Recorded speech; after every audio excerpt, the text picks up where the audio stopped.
بالله من الشيطان الرجيم بسم الله الرحمن الرحيم فلما جاء أمرنا جعلنا عاليها سافلها وأمطرنا عليها حجارة من سجيل منضود مسومة عند ربك وما هي من الظالمين ببعيد صدق اللہ العظیم۔ اور جب ہمارا امر آ گیا مراد عذاب، ہم نے بنا دیا اس بستی کے اوپر والے حصے کو نچلا حصہ، اور پھر ان کے اوپر برسائی پتھروں کی بارش من سجیل جو کنکر نما تھے، منضود تہ بتہ تھے، مسومتن اور ان پتھروں کے اوپر نشان لگے ہوئے تھے کہ یہ پتھر فلانے بندے کے لیے ہے آپ کے رب کی طرف سے۔ وما ہی من الظالمین ببعید، اور ظالم لوگ کوئی اللہ کی گرفت سے بہت دور نہیں ہیں۔ کل کے سبق میں بات ہو رہی تھی کہ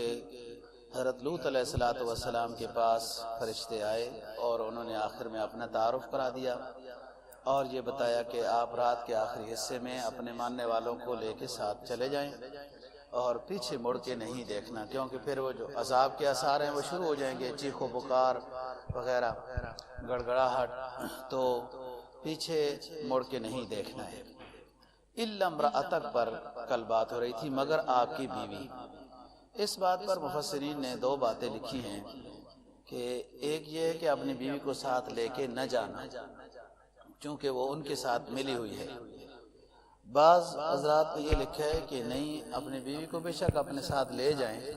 لیکن جو ہم حکم دے رہے ہیں کہ پیچھے مڑ کے نہ دیکھنا، تو یہ پیچھے مڑ کے دیکھے گی، کیونکہ جو ایمان والا شخص ہوتا ہے نا،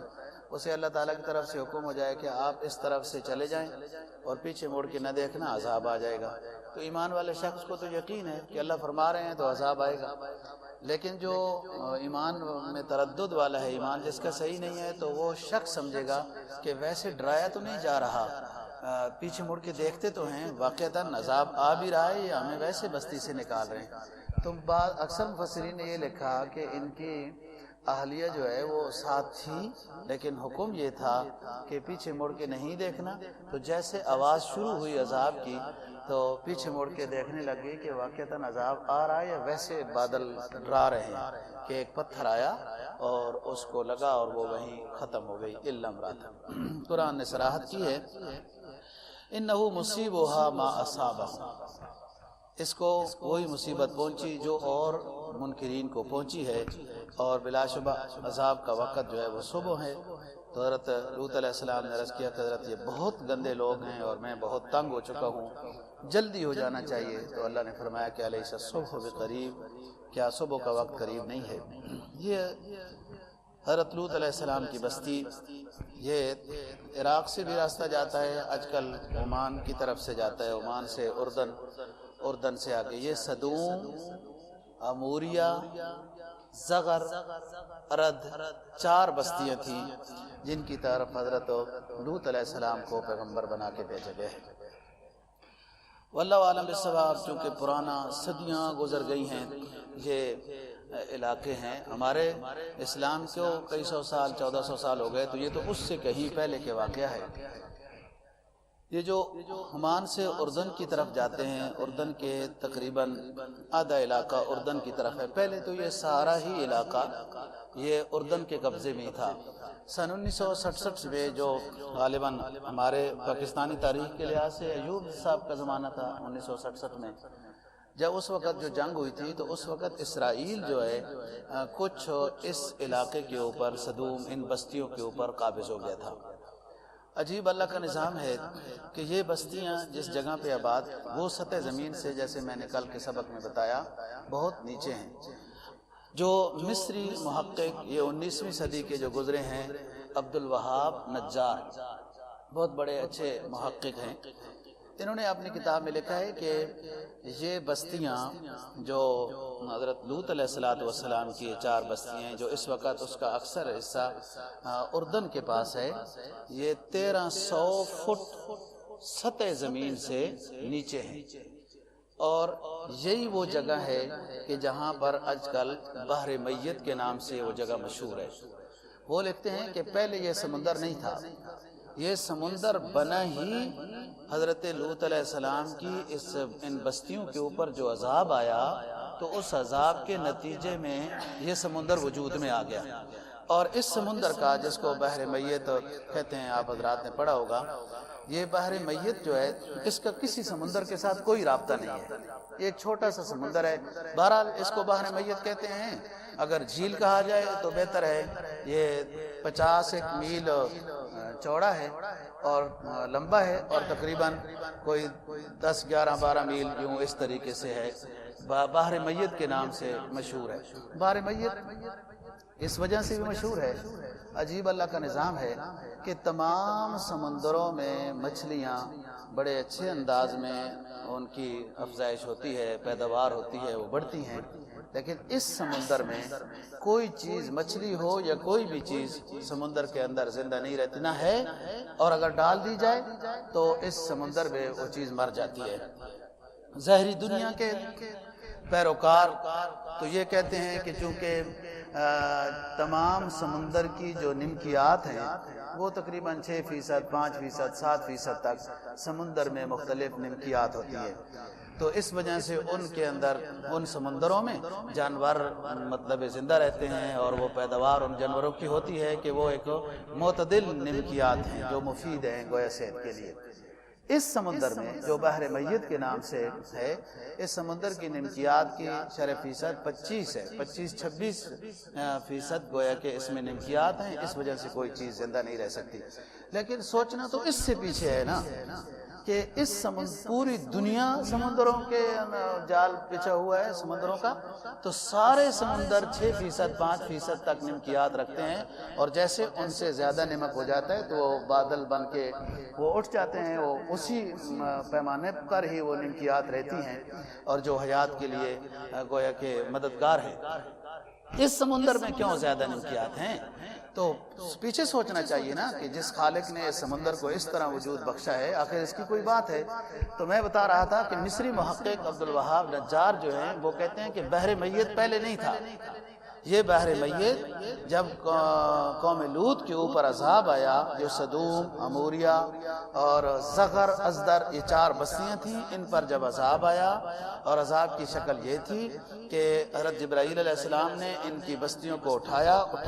اور خوب اوپر لے گئے،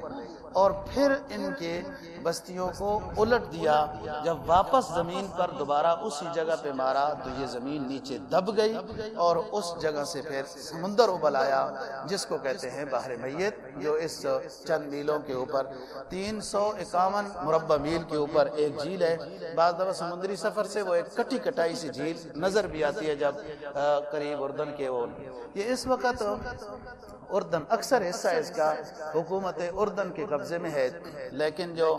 سیر و تفریح کا نظام ہے وہ تو ایسا لگتا ہے کہ یورپ کے قبضے میں ہے۔ عجیب عجیب ہوٹلیں بنی ہوئی ہیں، اور سیر و تفریح اور فحاشی اور یعنی کے بہت بڑے اڈے ہیں، اور ایک مسلمان ملک ہے اردن، کوئی ایسی بات نہیں ہے۔ ماشاءاللہ شاہ عبداللہ صاحب، نام بھی کتنا پیارا ہے، تو لیکن وہاں مسجد نہیں ہے، اس جگہ میں ڈھونڈنی پڑتی ہے جگہ، اور پھر لوگوں سے پوچھیں کہ سمت قبلہ وغیرہ کہاں ہے۔ یہی چونکہ اس جو بحر میت میں بتا رہا ہوں، جہاں پر لوط علیہ السلام کی بستیاں تھیں اور ان کے عذاب کے بعد یہ سمندر وجود میں آیا، اسی سے تقریباً 12 میل کے فاصلے پر آگے بیت المقدس ہے، اور بیت المقدس کے مینار وغیرہ وہ نظر آتے ہیں، جب مطلع صاف ہوتا ہے تو نظر آتا ہے، لیکن عموماً مطلع وہاں چونکہ سمندری وہ ایسے بادل سے بن رہے ہوتے ہیں تو نظر نہیں آتا۔ لیکن وہ جو اردن کا علاقہ جیسے ختم ہوتا ہے، یہ تھا سارا ہی پہلے اردن میں،